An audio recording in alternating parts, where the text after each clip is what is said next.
새벽 달림 책이고 영어 동영상 노출, 영어 그림책 읽기 매일 하고 있어요. 습관 만들어주기 어렵다고 느끼지 않을 만큼 자연스럽게 일상이 되어버렸고, 아이는 이제 영어로 된 영상이 아니면 동영상 플레이 자체를 안 하더라고요. 어제는 달과 지구에 대한 차이점에 대해 이야기를 나누다가 중력, gravity가 다르다는 이야기를 하길래 너무 놀라서 그 말 어떻게 알았어? 하고 물어보니 유튜브 영상에서 그 내용이 나왔다고 하더라고요. 진짜 작가님 말씀처럼 엄마 아빠가 해준 거라곤 영어 영상물 틀어주고 영어 그림책 읽어준 거 저 두 가지뿐인데 써니 스테이블이라고 해서 조혜선 아나운서 KBS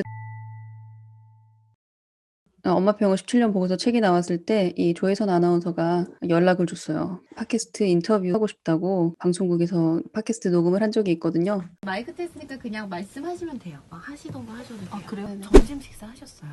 점심 아침 아점처럼 먹었어요. 아점.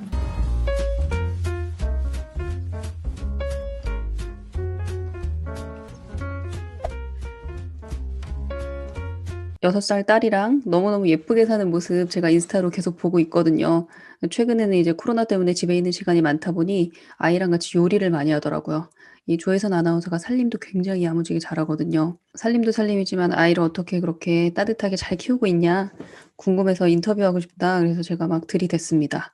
이원 라방하자고 아니면은 둘이 줌으로 인터뷰를 하고 싶다 그렇게 말을 했더니 흔쾌히 허락을 했습니다. 그전에 댓글로 6살 윤조한테 어떻게 영어 환경을 만들어주는지에 대한 이야기를 쭉 써줬어요. 그래서 요거 한번 여러분들이랑 나누고 싶어요.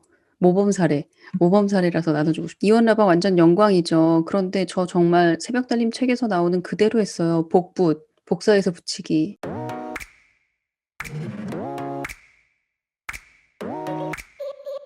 매일 영어 영상 보여주고 이건 따로 노력이 필요하지 않아요. 적당히 시간 통제하는 거랑 중간중간 관심 아주 조금만 보여주는 정도로 해도 충분히 유지가 됐다. 아이가 영어 영상을 너무 좋아해서 가끔 이래도 되나 싶을 정도로 쉽고요. 시간 통제하는 것도 습관을 들이다 보면 본인이 알아서 영상 끄고 오더라고요. 제가 늘 얘기하지만 영상물이나 어떤 디지털 매체 통제하는 게 어렵다 하시는 분들은 타이머를 딱 켜놓고 이 빨간색이 없어지면 영상 끄는 거야? 이건 우리 약속이니까 지키자. 이 약속을 지켜서 기분 좋게 다음날 또 영상을 보자. 이렇게 유도를 하면 어린아이들은 충분히 맑게 알아듣고요. 이런 습관은 단순히 영어를 습득하는 것보다 훨씬 더 중요한 그런 습관이라고 생각합니다.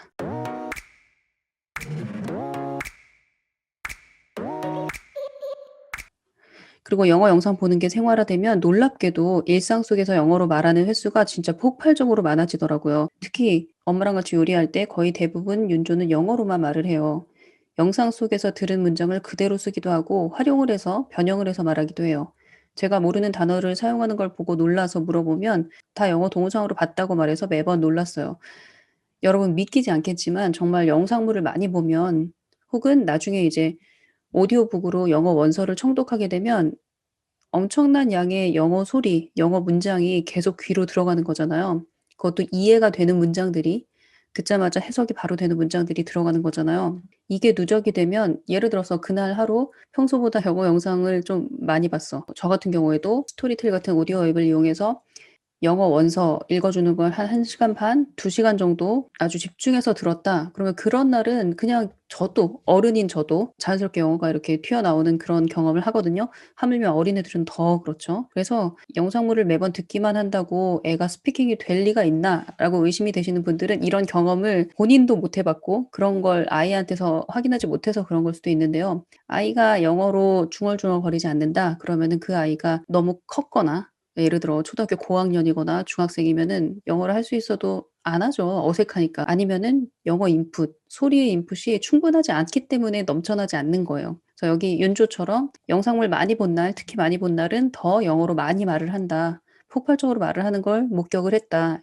늘 목격하는 현상일 거예요. 지금 6살이니까 6살 정도 된 애들은 몰입이 잘 되거든요. 미국 사람 빙의하는 거죠. 좀 전에 맥센 루비나 아니면은 까이유를 영어로 한참 봤다. 그럼 이제 까이유처럼 말을 하는 거죠, 영어로. 그래서 듣기가 스피킹까지 해결해 준다라는 걸 이제 목격을 했어요. 두 번째로 영어 그림책 읽어주기.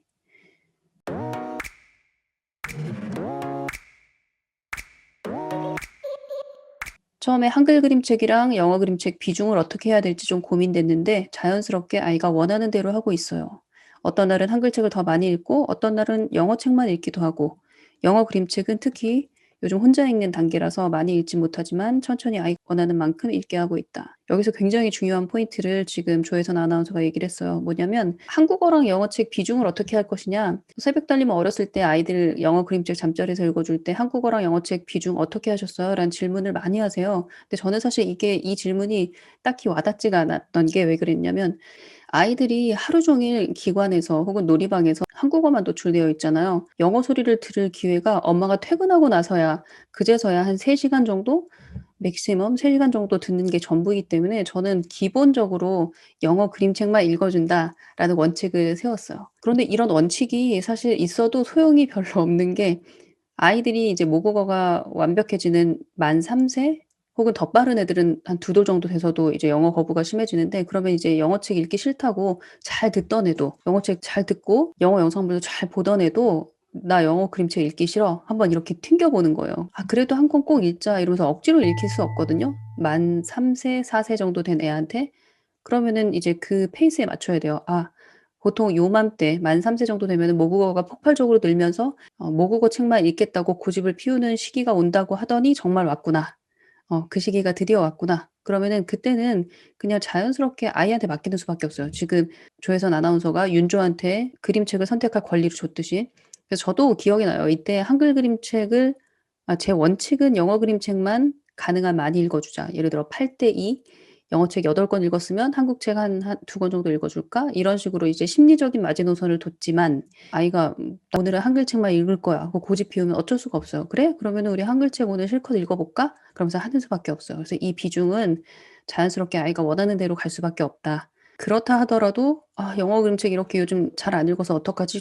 조바심 낼 필요가 없는 게 영어 영상물을 늘 즐겁게 보는 아이들은 영어 그림책의 한 100배 정도 되는 영어 문장을 계속 귀로 듣기 때문에 불안해하거나 조바심 내거나 할 필요가 없습니다.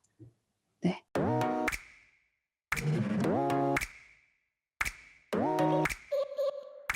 그리고 세 번째는 영어로 대화하기.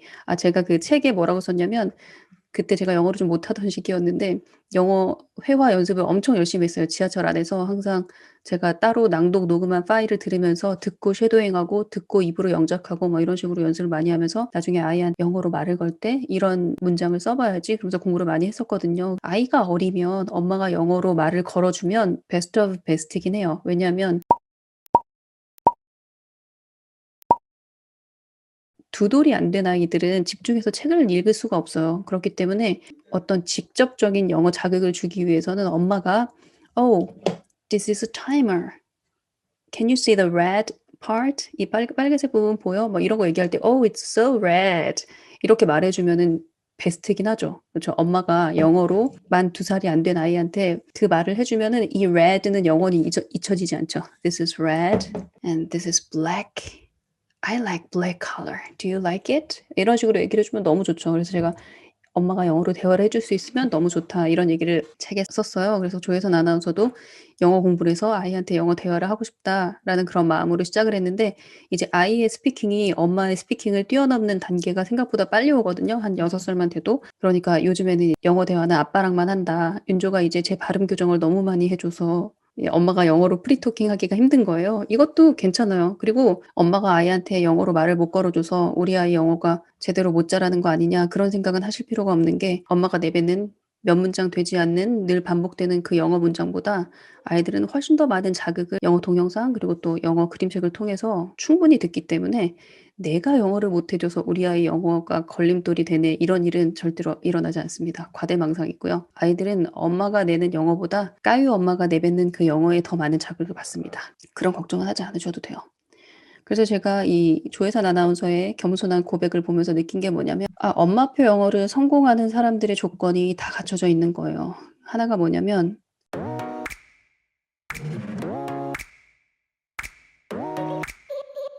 모든 거 다 가지치기 하고 내가 할 수 있는 거 딱 두 가지만 했어요. 하나는 영상물을 보여주는 거고 또 하나는 영어 그림책을 읽어 주는 거 두 가지를 했고 이 가지치기가 생각보다 중요한 게 '파닉스도 해야 되지 않나? 뭐 글쓰기도 해야 되는 거 아닌가?' 뭐 할 게 자꾸 많다고 생각을 하면 할 일이 너무 많다고 생각하면 단 하나도 시작을 못 해요. 그런데 할 일이 딱 두 개 있네. 그리고 나 퇴근하고 나서만 딱 해 주면 되네. 잠자기 전에만 읽어주면 되는 스스로 가지치기를 현명하게 한다면 날마다 실천하는 게 그렇게 무섭지가 않아요. 이렇게 조혜선 아나운서처럼 이분은 아나운서고 늘 새벽에 그것도 서울에서 청주로 통근하는 워킹맘인데도 불구하고 6살 윤조한테 아주 충분하게 영어 환경을 만들어주고 있거든요. 그래서 가지치기가 중요하다는 얘기를 드리고 싶고 또 두 번째로는 유연해야 돼요.